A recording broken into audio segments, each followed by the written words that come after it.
When the tours are done, which is usually like 4 p.m., then I'll go and you'll go and connect in there. Yeah. Yeah, wow. It's really an extraordinary story. Graceland had always been a symbol, a museum, a shrine, a tourist attraction. But for Riley Keough, it was something much more personal. She spent her childhood walking through its echoing hallways, dodging velvet ropes, and catching glimpses of a man she never truly knew, her grandfather, Elvis Presley, the king. But now everything was different, you know? Black box, which was basically like his purse. Really? What's in here? And he would travel. After the sudden death of Lisa Marie Presley, Riley didn't just lose her mother. She inherited the weight of an entire legacy. And as she pulled up to the gates of Graceland, this time she wasn't arriving as a guest. She was the owner. The last Presley standing. The sun was low, casting long shadows across the mansion's white columns. Tourists were gone. The estate was silent. And for the first time in her life, Riley walked through the front door without a chaperone, a bodyguard, or a relative telling her where she could and couldn't go, you know? The house felt frozen in time. The same decor, the same furnishings, the same ghost of a man who had never really left, you know? She wandered past the jungle room, past the mirrored stairway, and stood at the base of the forbidden steps, the stairs leading to Elvis's private quarters, you know? This was the space everyone had warned her about, the place even die-hard fans weren't allowed to glimpse. For decades, the upstairs of Graceland had been sealed off, cloaked in mystery, protected, not by security but by family silence. Riley paused. Her hand trembled on the railing. She took a breath, and then, slowly, she climbed. At the top, everything changed. The air was heavier. The walls felt closer. This wasn't just a room. It was a moment sealed in amber. She stepped into Elvis's bedroom. The bed was made. Prescription bottles still sat on the nightstand. A robe was folded across a chair. It was as if time had stopped in 1977. And no one had dared to move anything since, you know? But that wasn't the strange part.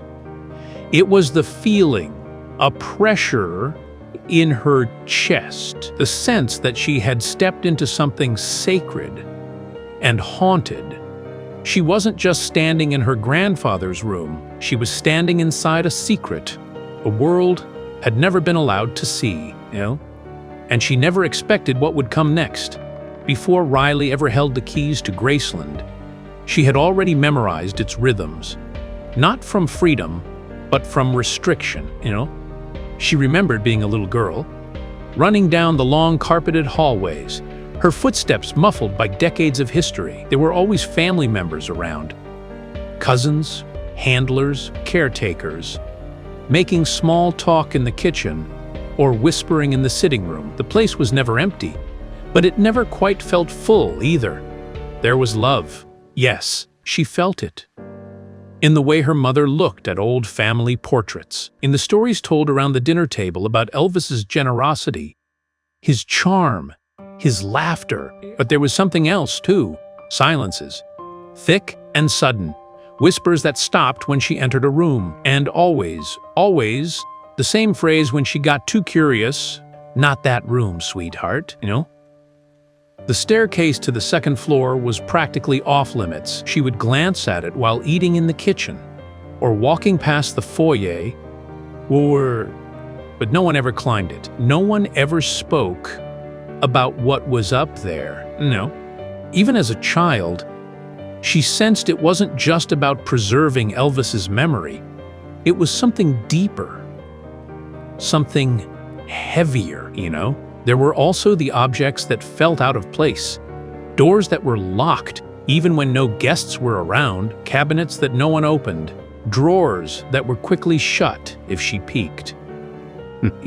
Riley once asked her mother, "Why can't we go upstairs?" Lisa Marie had paused for a long moment. Then, without meeting her daughter's eyes, she softly said, some places just aren't meant to be disturbed, That answer haunted Riley for years, because she knew it wasn't just about a room. It was about something that happened in that room, something no one wanted to revisit. As she got older, she stopped asking. That's what you do in families like hers. You learn which topics are sacred, which questions are dangerous, and which memories are best left, sealed away behind velvet ropes and polite smiles. But now, standing inside those very rooms, Riley was starting to realize those boundaries weren't just about protecting the past. They were about hiding it. And what had been hidden from her all those years was finally beginning to reveal itself. To the world, Graceland is a monument, a time capsule, a carefully curated tribute to the most iconic entertainer of the earth's century. Millions have walked its hallways, taken photos in the jungle room, bought snow globes and souvenir keychains from the gift shop. Tour guides recite stories with the polish of stage actors, tales of Elvis's generosity, his eccentric tastes, his love of peanut butter and banana sandwiches, But none of them mention what's behind the closed doors upstairs, That floor, Elvis's bedroom, bathroom, private office, has remained off-limits for over 4 decades. The official explanation? Respect, preservation, privacy. It's framed as an act of honor, a final boundary left untouched, But as Riley stood in those rooms, she began to feel the weight of a different possibility. What if this wasn't about honoring Elvis? What if it was about protecting something or someone, The walls didn't just hold memories. They held secrets, Elvis's personal items were still there. Not museum-ready, not sanitized. Prescription bottles sat on nightstands. Papers were scattered in drawers. Notes written in a hurried, unstable hand. Audio tapes, financial records, a man's life, frozen in the final stages of unraveling, And none of it matched the story Riley had been told, She had grown up believing in the myth that Elvis had died suddenly, tragically, but peacefully in his home, that his decline was sad but unremarkable, the natural byproduct of fame and exhaustion, But the details she now uncovered painted a much darker picture. Elvis hadn't simply retreated from the world. He had been cut off from it, isolated, monitored, kept compliant, and those upstairs rooms, they weren't preserved out of reverence. They were sealed, like a vault containing a truth too explosive to share. Riley began connecting the dots. Why had her mother protected this space so fiercely? Why had no biographer, no historian, no family member ever dared to publicly contradict the official story? Because this wasn't just a family mystery. It was a brand. Graceland generates millions every year. The Presley name still sells. And the version of Elvis the world has come to adore. The generous king, the broken but noble star, is a controlled narrative, safe, marketable. But Riley was now the one holding the truth. And the deeper she looked, the more obvious it became, this wasn't about grief. It was about control. And the truth wasn't just hidden. It had been protected on purpose. The question that now haunted her was simple and dangerous. What would happen if she let it out? It started with a drawer. Tucked inside the nightstand beside Elvis's untouched bed was a stack of notebooks. Worn, frayed at the edges, pages yellowed with time. Riley flipped one open, expecting lyrics, maybe sketches, or lists of favorite meals. Instead, she found something else entirely. Journals. Real, raw, personal entries, written in Elvis's own hand, not the voice of a superstar, But of a man unraveling, I can't trust anyone in this house. They smile when they see me, but I know what they say when I leave. I'm not sick. I'm trapped. No, the entries were short, sometimes erratic, but always painfully honest. Elvis wasn't just tired or medicated. He was suspicious, hurt, paranoid, maybe, or simply aware that the walls were closing in. Then came the tapes. Hidden in a box beneath a false panel in a cabinet, Riley found a small reel-to-reel recorder and a dozen labeled cassettes. The handwriting on them matched the journals. One read, "Yo, if anything happens to me," she pressed play. Yo, Elvis's voice filled the room. Quiet, slurred at times, but lucid. He spoke of betrayal, of feeling watched, of trying to fire people only to be overruled. Sometimes by his own father. He described medication routines he didn't control.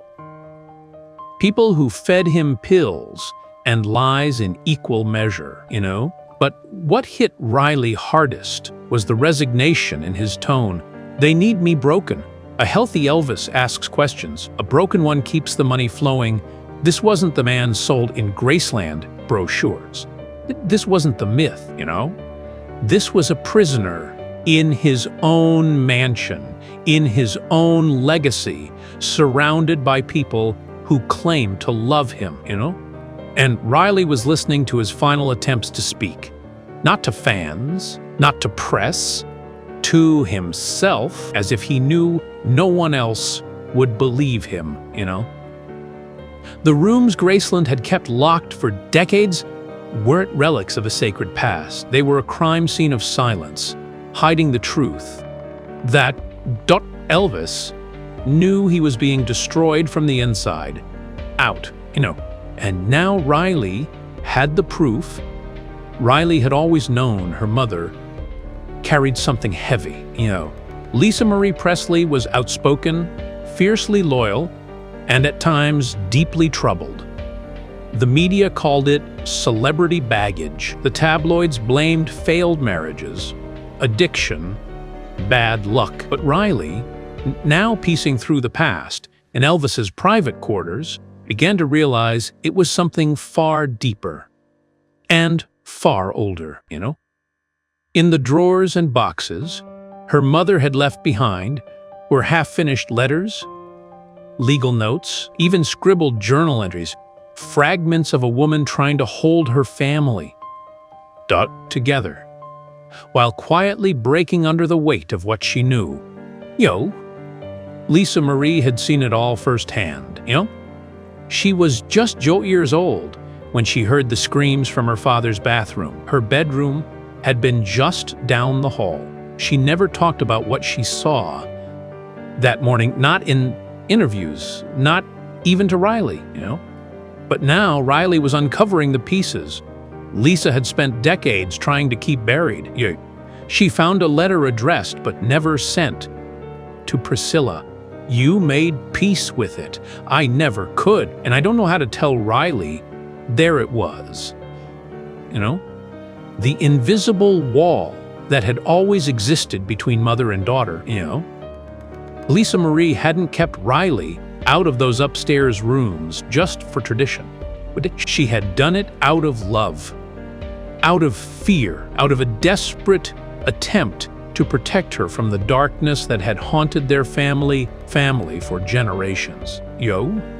But that silence came at a cost, Because in shielding Riley from the past, she also left her unprepared for the legacy she would one day inherit. A legacy filled not just with music and memories, but with betrayal, manipulation, and the echo of a man who saw what was coming and couldn't stop it. Riley sat in the corner of Elvis's bedroom, reading those letters, listening to those tapes, and finally, understanding the full scope of her mother's pain. Lisa had protected her, yes, but now Riley wondered, what if that protection also kept the truth from coming out? What if the silence that once shielded her had become a prison of its own, And what if breaking that silence was the only way forward? To the world, Elvis Presley is immortal. He's the king, the hip-shaking, gospel-singing, heartbreak hotel-dwelling icon of American music. He's the jumpsuits, the sold-out arenas, the movie star grin, generous, magnetic, untouchable, That's the Elvis the world has loved for over half a century, and the one Graceland has meticulously preserved, But as Riley sat on the edge of her grandfather's untouched bed, surrounded by his handwritten notes and whispered recordings, she saw someone else entirely. You, a man, and a deeply broken one. In those final entries, Elvis didn't sound like a legend. He sounded like someone who knew his life was being packaged before it had even ended. He talked about being tired, not from fame, but from pretending they want the king, not the man. No one wants to hear the man cry, He wrote about trying to quit, not just the drugs, but the entire machine. He wanted to walk away from the shows, the contracts, the fake smiles. He dreamed of a smaller life, a quieter one. But each time he tried to reclaim himself, someone reminded him of the price, You stop being Elvis, they stop getting paid, It became clear to Riley that the Elvis fans worshipped was only part of the picture. The other part, the one hidden in upstairs rooms and whispered family stories, was far more human and far more tragic. And here's where the weight of legacy becomes unbearable, Because for decades, the Presley family, perhaps even unknowingly, helped protect the myth at the expense of the man, Graceland was marketed as a temple. The upstairs was treated as sacred ground. But what if that silence wasn't reverence? What if it was denial? Riley found herself caught between two truths. One, the Elvis that built an empire of joy and music for millions. Two, the Elvis who spent his final years surrounded by people, who loved the idea of him more than the man himself, Now, as the new face of the Presley legacy, Riley was forced to ask, are we honoring Elvis? Or are we hiding him? Would fans still love him if they saw the whole truth, the fear, the doubt, the betrayals? Would the myth survive if the man finally stepped forward, For the first time, Riley wasn't sure. But she knew one thing, pretending he was perfect hadn't saved him. And it wouldn't save the family now. As Riley stood in the heart of Elvis's private sanctuary, a space the public had never seen, never been allowed to see, one question echoed louder than the rest. Hopes or ticket sales. It was about truth. The kind of truth that doesn't make it into museums or documentaries. She now possessed the raw, unfiltered evidence of a man who had been loved by millions, but understood by few. A man who had been slowly crushed under the weight of his own icon status and betrayed by those closest to him, But telling that truth came with a cost. To share what she knew meant unraveling decades of narrative. It meant upsetting fans, challenging public memory, and potentially turning the Presley name into something messier, more honest, but messier. It could shatter illusions, destroy reputations, reunite old wounds, but silence? That had its own cost, too, because in protecting the myth of Elvis, the Presley family had also buried the very pain that needed to be healed. Riley now found herself standing at the threshold between what was and what could be, between legacy and liberation, between comfort and honesty, between silence and revelation. And she knew, whichever path she chose, nothing would ever be the same again. So now, the question isn't just for Riley. No, It's for you, you know? If you were in her shoes, holding decades of secrets, standing at the center of a legacy that shaped music history, what would you do? Would you protect the image the world has cherished for generations, or tear down the curtain and reveal the truth, no matter the fallout? No, because this isn't just about Elvis anymore, it's about legacy. Inheritance, what we choose to remember and what we choose to forget, and more importantly, who gets to tell the story. Riley is still weighing that choice.